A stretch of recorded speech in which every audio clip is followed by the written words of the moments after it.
I tell the guys, we're thin but mighty. Anybody that's ever asked about our program over the last few years, I've been saying the same thing. Princeton's always been a tough football team. One thing about us is we're going to play tough. We love to hit. Hitting is like preached, and it's like the gospel in Princeton. I don't want to have all these rules and all these things that you got to try and memorize. Just the word all in. All in. Football is one of the greatest sports in the world. It was certainly emotional, no doubt about it. It always is between us and Ocean City. I don't like losing. The kids don't like losing. And I don't want to lose to the same team over and over and over again. We want to win a state championship. What's going on, everybody? Welcome into Cal 101, presented by Ulmer's Appliance Service right here on Cape Atlantic Live. I'm your host, Nick Kosko, as we continue on our 2025 football season preview series. With me today is Holy Spirit head coach Andrew DiPasquale. Coach, good to talk to you once again. Feel like we just did this last summer, and all of a sudden we're gearing up for football season. It is June, so school's almost out. You guys, I'm sure, are ramping up and getting ready for summer training camp as well. First off, coming off a great year, how's the off-season training going as we get to this point? Already a week into June already. Yeah. First off, thanks for having me on, Nick. Appreciate all you do. No, the off-season. I mean, we ended our season last year with a semifinal loss to DePaul. Great football team, and then got to play a Thanksgiving game versus Atlantic City. So got to end the season on a positive note. And then same thing we always do. We give the kids a week off to kind of just mentally, physically recover a little bit. And then we're back into the weight room 3 days a week starting this year. It was that second week of December, and we go through all the way. It's a 12-month out of the year weight room program. So we've been in there. A lot of our kids play multiple sports. So every sport right now at Holy Spirit for the spring season is done. So this past week, we've been able to get everyone in there. So it's nice having all the guys in there together. And once that happens, it's football season. When you got all those guys back together over this past week, now that the spring season is officially in the books for the school, what's the camaraderie like? Are the guys just, amped to get back to it? I know, most kids are probably like, well, school's out in a week or two and, summer's around the corner, but is it pretty much back to business for you guys? Yeah, there's a whole different just kind of atmosphere in the weight room when you walk in. The kids know what time of year it is. I mean, we got a lot of kids that have been in this program for a few years, so they know what time of year it is. I mean, what we do in the weight room doesn't change, but just the atmosphere and the energy within there. I mean, these kids know that we're getting ready to go, and they're excited about it, and they love it, and so are we as coaches. So it's nice walking in there, seeing a big group of guys ready to go for the season. I can only imagine the motivation for these guys, especially the guys who have been in the program for the past couple of years, who have had larger roles. And you guys have made some nice playoff runs in non-public B over the last couple of years. Ran into DePaul last year in the semis.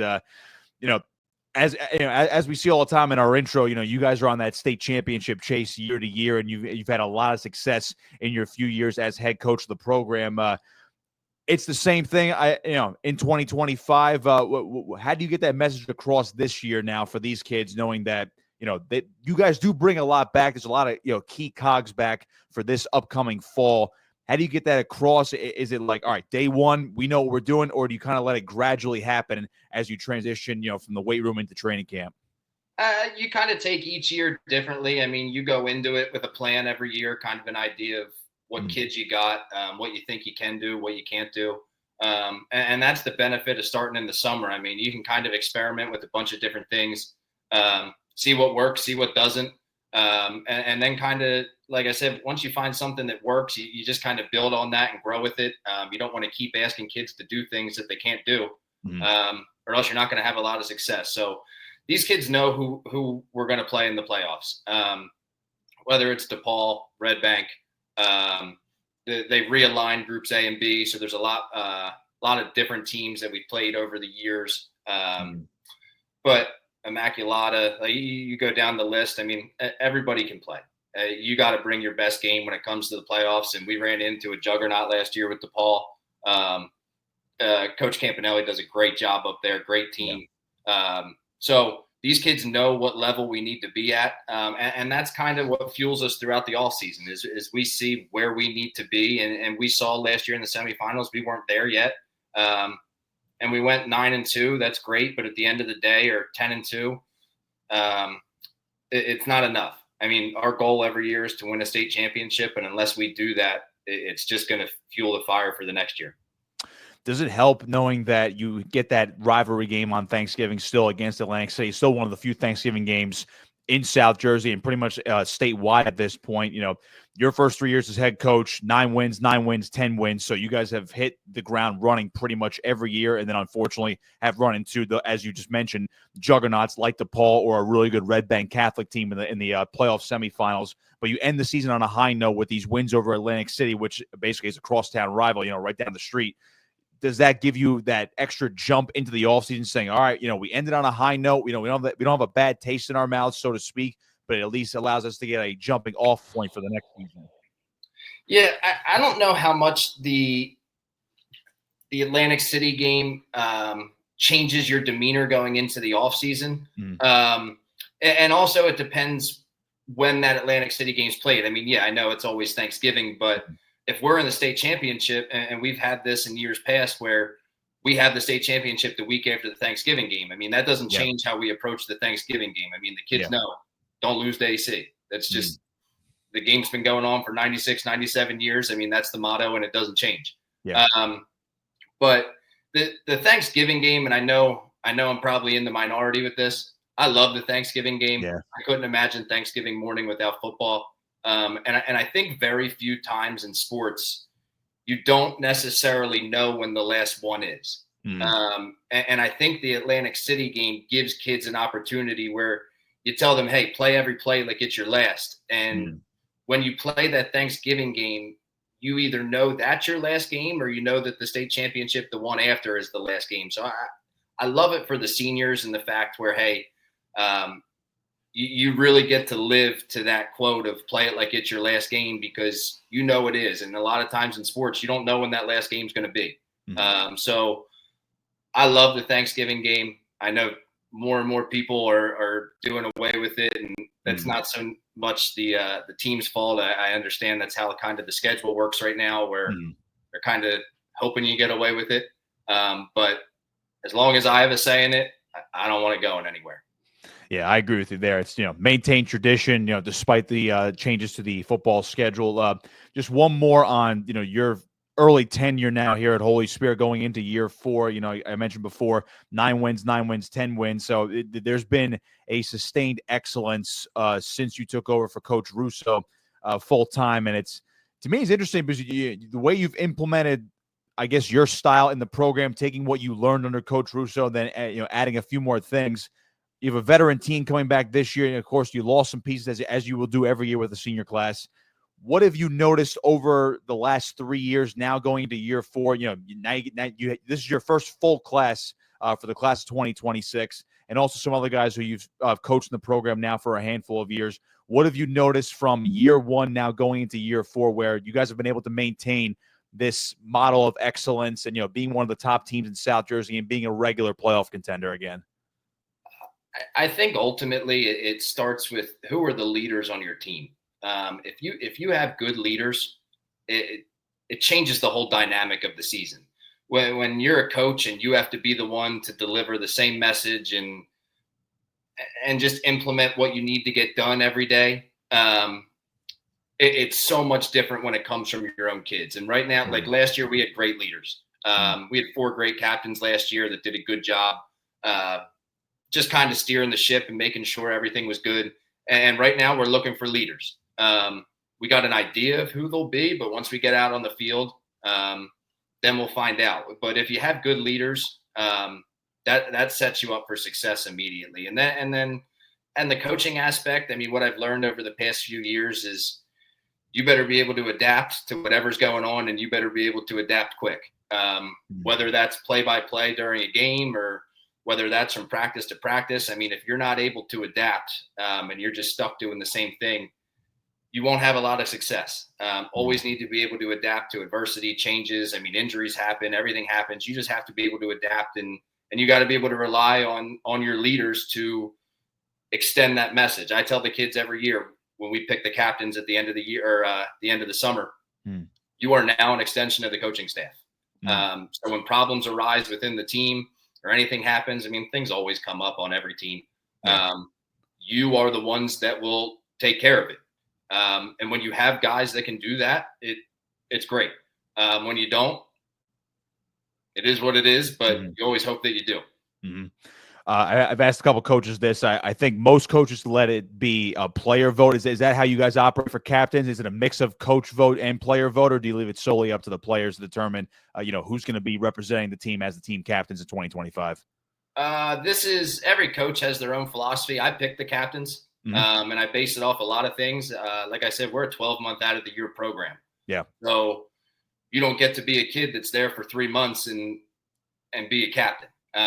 Whether you're in the weight room year round, and I understand kids play other sports, and I love that kids play other sports, but at the same time, you still got to get your workout in, whether it's early in the morning, whether it's after practice. So there's a lot of factors that go into it. It's not just who's the best player. It's not who the kids are friends with, who's the most popular. I mean, I weigh everything out, and I select the captains at the end of the summer. Sounds good to me, and we are looking forward to that. So we'll dive into 2025 in just a sec. We'll step aside, take a quick break. This is Cal One-on-One right here on Cape Atlantic Live. This broadcast is brought to you by Harbor Jiu-Jitsu. Located in Egg Harbor Township, Harbor Jiu-Jitsu is more than just training. Both adults and kids can gain practical skills that give you real confidence, build physical and mental resilience, and you can join a team that's here to help you grow. Featuring no-gi, gi, wrestling, and MMA classes. Harbor Jiu-Jitsu is the most dynamic gym in South Jersey.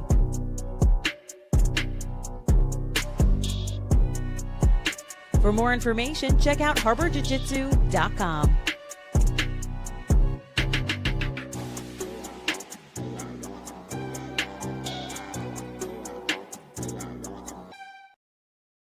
Getting into 2025, it's you bring a lot of guys back, some key cogs as I alluded to before. I'll start with quarterback Tai Kabio. Has been one of your de facto leaders, whether or not he's a captain or not, but he's been one of the more steady quarterback hands in South Jersey. I guess just first talk about his impact on the offense. Obviously it helps that guys like Amir Hicks and Taylor Cartwright are back on that offensive side of the football as well, among others. But what does it mean to have a veteran group like that back here for 2025? Having a quarterback that returns is massive. I mean, the amount he's grown from sophomore to junior year was awesome. His sophomore year was a lot of coaching. With any first year starting guy, there's a lot of coaching going on. Junior year turned into a lot more conversations in terms of, hey, what do you like? What don't you like? How do you feel about this? And just good back and forth between the two of us and the offensive coaches in terms of what you like, what you don't like. And going into his senior year, having 2 years under his belt, I mean, those conversations just continue to grow. And especially as he learns more and more about just defenses as a whole, how we're trying to approach a game as an offense, the better understanding he has, the better those conversations are. And when you can have a conversation instead of just telling someone what to do, the amount of value that adds and the trust that they have in you and the trust you have in them steers everything. So him being able to have these conversations and understand what we like and what we don't like and those things and vice versa. So that's been great. So him going into this year, I mean, the conversations we've already had going into the season are awesome. So I'm just excited for once we actually get out on the field. Does it help when he already has those 2 years under his belt? I mean, this might be an obvious answer, but when he is able to play for 2 years and get that experience when it goes from, all right, he's kind of being piloted by the coaching staff. You mentioned last year where it was a little bit more back and forth, had a little bit more control of the offense, so to speak, going into his senior year now. That rapport with the other playmakers and I guess communication with the offensive line when he comes back in for, whether it's in the weight room or even on the field when you guys are just in helmets in June or something along those lines, it's like taking another breath. It's like getting back on the bike at that point, right? Yeah. I mean, you can't coach experience. So it changes everything. I mean, you asked Ty, I've had this conversation with him before, his first start as a sophomore against Conwell Egan. I don't know if he could tell you any play that we had on that first drive. I think we ran the ball 13 times in a row and then threw a pop pass from the 1. just to try and settle him in. And each game you get more confident. He feels a little bit better. And now there might not be a play that he forgets. So yeah, experience is everything. And you talk about being on the same page with receivers and things like that, which is everything, especially within quick game stuff. I mean, we had one of our best receivers last year, Emmanuel Guerrero, was a kid who transferred in. So last year was their first time ever throwing the ball to each other. So now we got another year of those two throwing the ball to each other. Taylor Cartwright, who's been a little bit of everything for us over the past few years, whether he's playing DB, receiver, great skill kid. So the connection between those guys and the cohesiveness between them just continues to grow. And hopefully you can see that on display throughout the season. We're going to see that on offense and on defense. You already mentioned Guerrero, who plays wide receiver, a little defensive back as well. Ulmer Kurtz, nose guard, moves around the defensive line. Freddie Martek as well, outside linebacker. When you look at this defense, is there do you find if there's going to be any holes to fill? I know Nick Medina just graduated, so obviously it's tough to replace a kid like that. But how do you feel about the defensive as a cohesive unit here going into 2025? Yeah, we return a lot of players. It's funny you mentioned Freddie Marzak. I mean, I went into last season, didn't know what to expect out of Freddie. And throughout the summer, I mean, he became a kid that we couldn't play without. He was unbelievable. He plays fast, plays hard. Another kid like that was Jack Burns. You mentioned Ubrig, who when he came in as a freshman, started every game as a freshman, was just raw. Just had to understand the technical side of things. But you mentioned the missing linebackers, two inside backers, Tommy Innocente and Nick Medina, who have started every game for 3 years for us. So that's not an easy spot to fill. Yeah. So we got to find guys that are able to do that. We'll compete at that spot over the summer. We bring some guys back in the secondary. You mentioned Guerrero, Ahmad Chambers last year, who started for us as a freshman at corner. And then we have another kid, Christian Searles, who is one of the best athletes and might be one of the fastest, if not the fastest kid on the team. Didn't play a snap for us last year. He tore his ACL in August. So he started as a freshman at corner. We'll get reps at running back too. So excited to have him back. So we bring a good amount of guys back, but got to be able to fill that inside backer spot.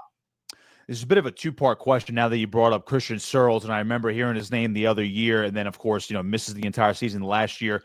What was his rehab like from that torn ACL? And I guess to piggyback with that, you going back to the weight room portion right after the season through the winter and obviously through the spring for guys who, were either playing two sports or did not play an additional sport.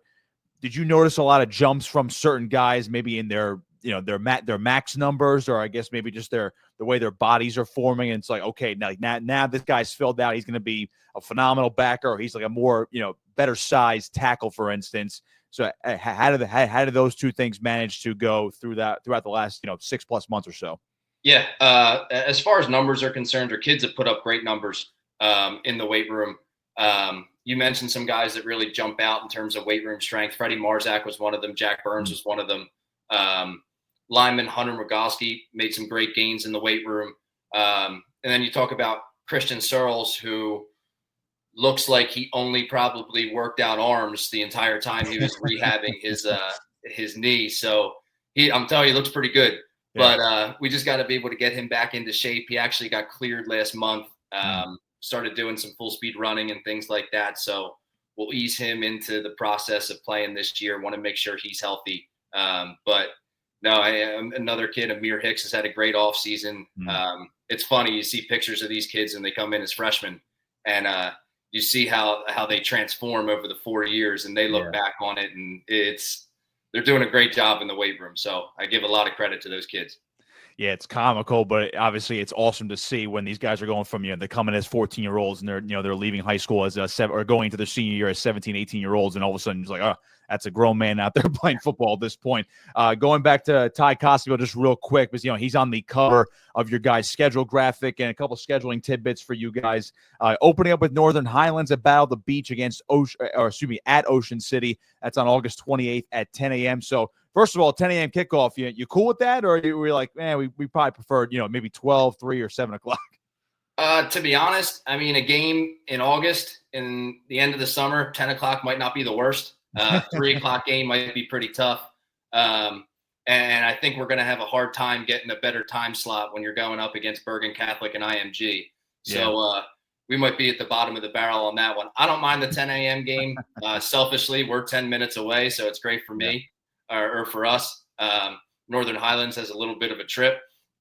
So I don't mind it selfishly for us. 10 a.m. is 10 a.m. and we practice at 6:30 in the morning, so it won't be any different for the kids. No, it's a team we've never played before. I don't know. I mean, Holy Spirit's got a long history. I don't know if we've ever played Northern Highlands before. Very well-coached team. They're always competing for a state championship every year, so really excited for that game. Northern Highlands is up first, and you guys will go at Oakcrest, home against Hamilton, and Camden at Cedar Creek. You actually have 2 bye weeks this year, and then in week 6, you host Delsea, you host Ocean City. You already mentioned, 10 minutes away from Ocean City. They come to you. 1 more bye week, then the prep, and obviously Atlantic City on Thanksgiving. I believe this is pretty much the same schedule, but flipped from last year. It is, and then you mentioned it's the same schedule as far as the teams we're playing. We kind of did some maneuvering because the way the non-public playoffs and the public school playoffs start, the non-public playoffs start a week after the public playoffs. So for the past few years, we've always had 2 bye weeks. Unfortunately, they fall on back-to-back weeks. So we always end up having 2 weeks off at the end of the year, and you can't necessarily find a game to play that week because all the publics are in the playoffs, and then the non-publics are gearing up for the playoffs, and you don't want to get anybody hurt for those games. So what we did was we took the St. Augustine game because they're in the same situation as us. Right. And we moved it to that last week of the regular season when the when the publics are playing their first round playoff game. That way we kind of spaced out the bye weeks so we don't have 2 bye weeks off in a row, because we've had that the past few years, and it's tough because it's hard to practice because you don't know who you're playing. So it makes practice tough. You got to change things up a little bit. So we tried to tweak the schedule to the best of our ability. That way, kind of space out the bye weeks and keep us fresh going into playoffs, not having a big 2 or 3 week layoff going into it. I know you guys aren't playing the full trinity of Catholic schools here in South Jersey with the prep and obviously St. Joe's Hamilton on the schedule, but you still do play the prep this year. You're on the road on October 31st on Halloween, actually. Since you mentioned that, the back-to-back bye weeks has been maybe not necessarily a problem, but it's just like, well, now we have half a month before we play another football game. Because that game is on the last week of the regular season for at least the private schools. That's got to feel good knowing that, hey, this is a huge game. We can get up for it. Maybe it's a huge win for you guys, but really propels you in terms of the seeding for the non-public playoffs. So was that ultimately the goal when you were looking for maybe to fill that last slot? It's like, hey, we'd rather have the prep for that final week. Yeah. I mean, luckily it works out because us and the prep are in the same situation. But you can throw records out the window when us and the prep play each other. It doesn't matter. I mean, it's always going to be a good game. It's 2 schools that just don't like each other. I mean, it's a rivalry, and I have no problem saying it. It's just the truth. And it was the same way with St. Joe's. Unfortunately, that's not happening anymore. Leave that at that. But no, I mean, you put us up against the prep. We don't care where we play. You play in the back of a parking lot. I don't care if anybody shows up. I mean, the kids are going to get geared up for that one, and that's going to be a fun game. We love hearing that. Coach, I'll leave you here with this one. Again, appreciate your time today as we gear up for the 2025 season, which is, I can't believe this already, 2.5 months away. I get, is there a motto this year? I know some teams kind of change it every year. Some teams stick to the same one, same one-word phrase or, a small phrase for every season. What is it this year? What's the motto this year? The message here in 2025? Again, obviously, I'm not going to ask you for a 3rd straight year. You want to win a state championship. But what's the motto this year for this group of kids? I mean, the motto, and this has really turned into a school-wide motto, and it's compete. I mean, if there's one word that could describe Holy Spirit and describe our kids, it's compete. And we emphasize that every year. But we want to make a bigger emphasis of it this year where I don't care what you're doing, whether it's an indie rep at practice, whether it's a team rep, whether it's kickoff during the game, whatever it is, you compete. You're out there to win. So everything that you do is a competition, whether it's against yourself or it's against somebody else. You're going to compete, and you're going to fall in love with competition. And that's what's going to make you better. And you always want to compete against somebody better than you. Don't sit there and try and compete against somebody you know you'll beat. It's not going to make you any better. We want to compete every day in every aspect of what we do. And that's the message we're going to drive home to these kids. And I don't think they're going to have a problem buying into that.